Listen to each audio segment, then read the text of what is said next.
ओम शांति। तो बाबा कह रहे हैं आज, मीठे बच्चे चलते फिरते विचार सागर मंथन करो। ये ज्ञान मंथन ही बुद्धि का भोजन है। विचार कर सर्विस की नई नई युक्तियां निकालो।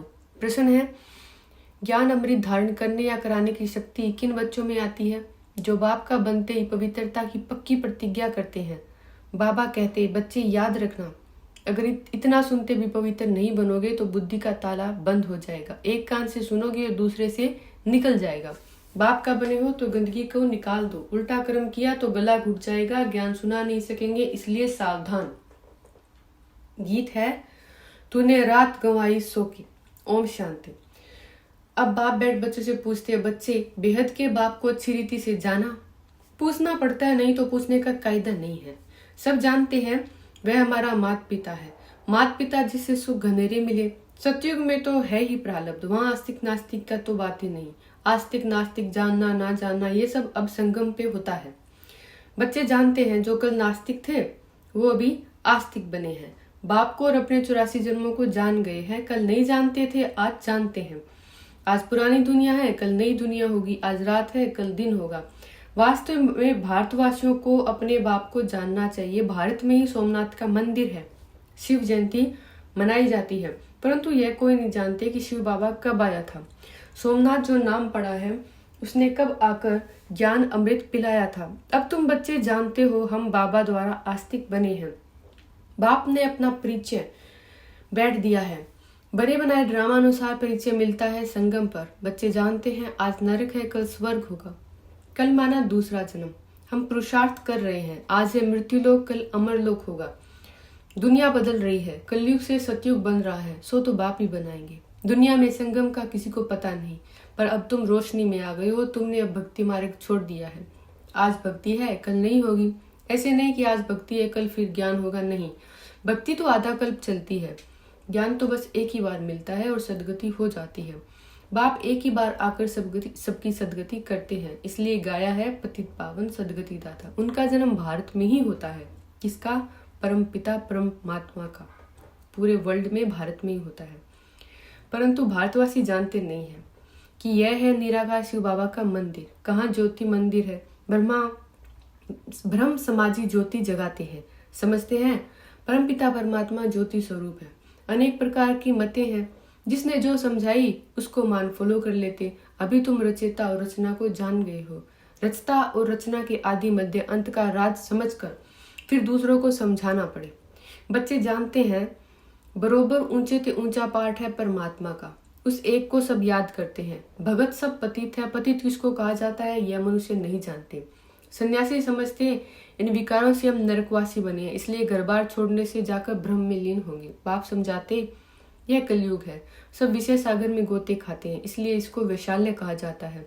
मैं आकर शिवालय बनाता हूँ। सतयुग में एक धर्म है, वहाँ देवी देवता 84 जन्म भोग अपने को देवी देवता नहीं कहलाते। जो पूज्य देवी देवताएं थे सो गिरते गिरते क्षत्रिय वैश्य शूद्र वर्ण में आते पतित पुजारी बने हैं। सबसे जास्ती भारत पावन था, सो अब पतित बना। सन्यासियों को भी संपूर्ण पावन नहीं कह सकते, क्योंकि पतित दुनिया में बैठे हैं। घर बार छोड़ कोई सतयुग में तो नहीं जा सकता। तुमको तो इस दुनिया को भूल सतयुग में जाना है। दुनिया को भूल स्वर्ग में जाने के लिए हूबहू कल्प पहले मुआफिक पुरुषार्थ कर रहे हैं। इस समय तुम्हारी बुद्धि में सारा झाड़ है, वहां यह ज्ञान नहीं है कौन कौन आएंगे, क्या क्या होगा, परंतु यह अज्ञान भी नहीं कहेंगे। वह है प्रारब्ध जो इस ज्ञान से पाते हो। अभी है चढ़ती कला सॉरी पीछे है गिरती कला। 1250 वर्ष में 2 कला कम हो जाती है, सॉरी थोड़े थोड़े होकर गिरते हैं। तुम अब सब हिसाब निकाल सकते हो। पहले है अर्थूर, फिर फाउंडेशन निकलता है। अब तुम बीज और झाड़ को अच्छी तरह जान चुके हो। अब तुम बाप द्वारा नास्तिक से आस्तिक बन गए। बाबा ने समझाया, फादर शोज सन, यानी कि बाप को दिखाता है। बच्चा जैसा होता है वो अपने बाप को दिखाता है। Teacher shows students. पहले गुरु शोज फॉलोवर्स, फॉलोवर्स शोज गुरु। यहाँ तो तीनों ही एक बाप है। वह है रचयिता, जरूर नई दुनिया रचेंगे। स्वर्ग में लक्ष्मी नारायण राज्य करते थे। उन्होंने यह वर्षा कहाँ से लिया, ये कर्म कहाँ से सिखलाया, इतना ऊंच पद कहाँ से पाया। अब बाप कहते ऐसा कर्म सिखलाता हूँ तो तुम फिर से देवी देवता बनोगे। तो जरूर बाप ने ही आकर भारत को स्वर्ग बनाया है। बाप कहते बच्चे चलते फिरते ऐसे विचार सागर मंथन करो। यह बुद्धि के लिए फूड है, यानी खाना है। बाबा की दिल है, यह गोला बहुत बहुत बड़ा बनाना चाहिए। चक्र पर किसको भी समझाना बहुत अच्छा होगा। अब विचार करना चाहिए कि मनुष्यों को समझाए कैसे। अभी तुम बच्चे हो संगम पर ही नॉलेज मिलती है। बाप कैसे पहले सूक्ष्म वतन की रचना करते, फिर प्रजापिता ब्रह्मा द्वारा नई सृष्टि रचते। इनका ही मनुष्य सृष्टि सिजरा है। इसको ही आदिदेव आदि देवी कहा जाता है। एडम ईव भी कहते हैं। अब माता पिता है तो सृष्टि कैसे रची। एडम को आदि देव ब्रह्मा कहेंगे, परंतु वह क्रिएटर नहीं है, ऐसे नहीं समझते। परमपिता परमात्मा ने एडम द्वारा कराया। जरूर गॉड ही स्वर्ग का रचयिता है, वह है निराकार बाबा। हम आत्माएं भी निराकार है, यह शरीर लेकर पुनर्जन्म में आती है पार्ट बजाने। निराकार बाप को भक्ति में याद करते हैं, वह परम धाम में रहते हैं, वह पतित पावन है। पतित दुनिया में आकर बच्चों को पढ़ाए पावन दुनिया ले जाते हैं। इसलिए बाप भी है, टीचर भी है, बेहद की हिस्ट्री ज्योग्राफी पढ़ाते हैं। अब तुम मास्टर नॉलेजफुल बन रही हो। और अब बाप कहते हैं बच्चे याद रखना, पवित्र नहीं रहेंगे तो कितना भी सुनेंगे, एक कान से सुनेंगे दूसरे से निकल जाएगा। पहले पवित्रता की प्रतिज्ञा करो, नहीं तो पापों का बोझ कटेगा नहीं। पावन नहीं बनते हो तो और ही जोर से गिरते हो। बाप कहते हैं याद रखना, अब पावन ना बने तो बहुत सजा खानी पड़ेगी। अज्ञान काल में इतनी सजा नहीं मिलती है, परंतु मेरे पास आकर प्रतिज्ञा कर फिर पवित्र ना बने और छिपकर इंद्र सभा में आते रहेंगे तो बहुत दंड खाना पड़ेगा और ही पत्थर बुद्धि बन पड़ेंगे। फिर साधारण प्रजा में चले जाएंगे। मर्तबा भी है नंबरवार, ऊंचे थे ऊंचे भी बनते हैं और नीचे थे नीचे भी बनते हैं। यहाँ तो सबको दुख है, अचानक मौत हो जाती है।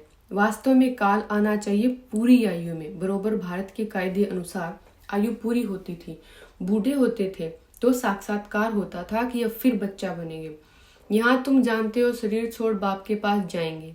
यह पुराना चोला उतारना है, बाप को घड़ी घड़ी याद करना है। बाबा बस हम आए कि आए। योग बल से आत्मा को पवित्र बनाते हैं, इसके लिए एक ही उपाय है, बाप से योग लगाना। फिर तुम सतो प्रधान पवित्र बन जाएंगे। योग लगाते लगाते अंत में योग सिद्ध होना है। बाबा कहते हैं यह मेरा रथ है। कैसे शिव बाबा आते हैं, कैसे कहते हैं ये लैंड लेडी यानी लैंड लॉर्ड मालिक, तो प्रजापिता भी है। मुझ निराकार को शरीर जरूर चाहिए।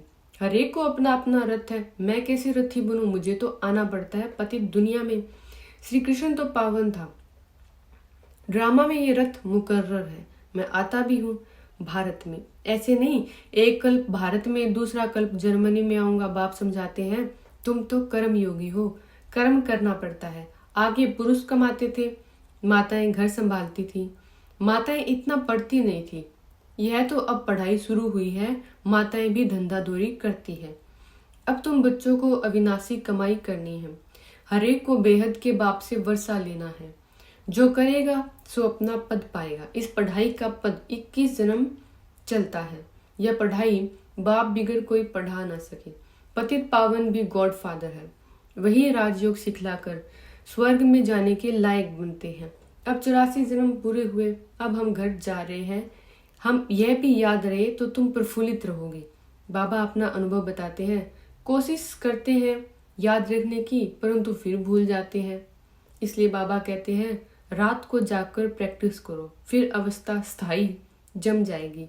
इसलिए कहा जाता है हे नींद को जीतने वाले बच्चे, कमाई करो।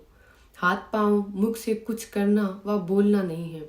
आगे तो माला फेरते फेरते राम राम जपते थे। माला का राज अभी तुम समझते हो, विजय माला और रुद्र माला।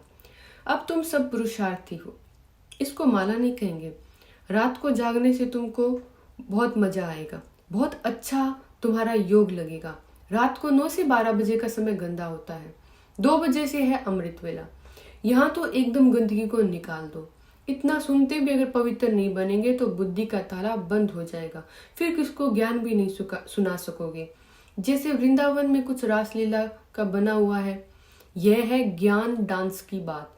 यहाँ से सुनकर देखकर बाहर जाकर उल्टा बोलते हैं तो गला घुट जाता है। इसलिए सावधान रहना है, पवित्र जरूर बनना है, तब योग लगा सकेंगे। अच्छा, मीठे मीठे सिकिलदे बच्चों प्रति माता पिता बाप दादा का याद प्यार और गुड मॉर्निंग। रूहानी बाप की रूहानी बच्चों को नमस्ते। मीठे मीठे सिकिलदे बच्चों का माता पिता बाप दादा को याद प्यार और गुड मॉर्निंग। रूहानी बच्चों की रूहानी बाप दादा को नमस्ते। धारणा है, पहले कर्म योगी बनकर रहना है, कर्म करते भी बाप को याद कर सतो प्रधान बनने का पुरुषार्थ करना है। दूसरा, अपनी हर चलन से बाप टीचर गुरु का शो करना है, हम घर जा रहे हैं इस याद में रहना है। वरदान, महावीर बन हर संकल्प को स्वरूप में लाने वाले सदा विजयी सफलता मूर्त भव। जो भी विशेष संकल्प लेते हो उसमें दृढ़ रहो, संकल्प करते ही उसका स्वरूप बन जाओ तो विजय का झंडा लहरा जाएगा।